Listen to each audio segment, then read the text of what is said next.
All right, we move on to speaking part 2. Describe someone you really like to spend time with.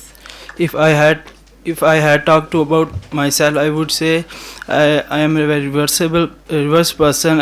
It takes a lot of time to get familiar with strangers. However, I love spending time with my family. The person I do spend a lot of time with is my cousin. He is my childhood friend. He is very special to me. There are many things that we do together. That we love to play cricket, and secondly we love to go on trips. Both of us are avid cricket lovers. Avid cricket lovers. When I feel alone, I'll call him and start talking as long as we can. All right, sorry. So you couldn't start the time. Please start again. From the beginning. If I No, from the beginning. Describe someone you really like to spend time with. if I had Start from the beginning. Yeah. If I had to talk about myself, I am very reverse person. It takes a lot of time. To get familiar with strangers. However, I love spending time with my family members. But the person I do spend a lot of time is my cousin. He is very special to me. He is also my childhood friend. See that? Word for word, everything is same. You understand that?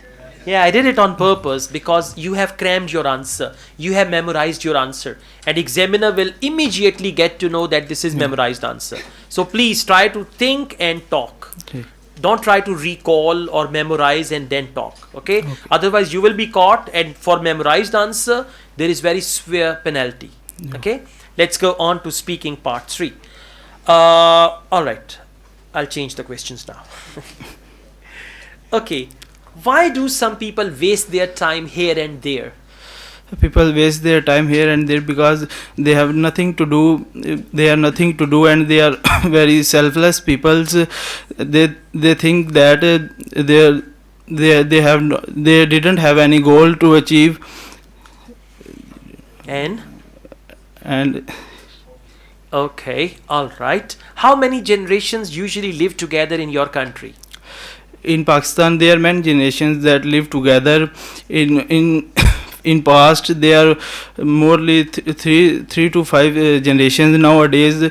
3 to 5 generations used to live together. Okay. In Pakistan, nowadays, there are none of us morely one than generation that live together. Okay, this answer is not clear. It doesn't have proper content. So please focus clarity of your answer. Yes. And try to develop your speaking skill, Okay. not your Okay. memorizing the answer, that skill. Okay. Thank you.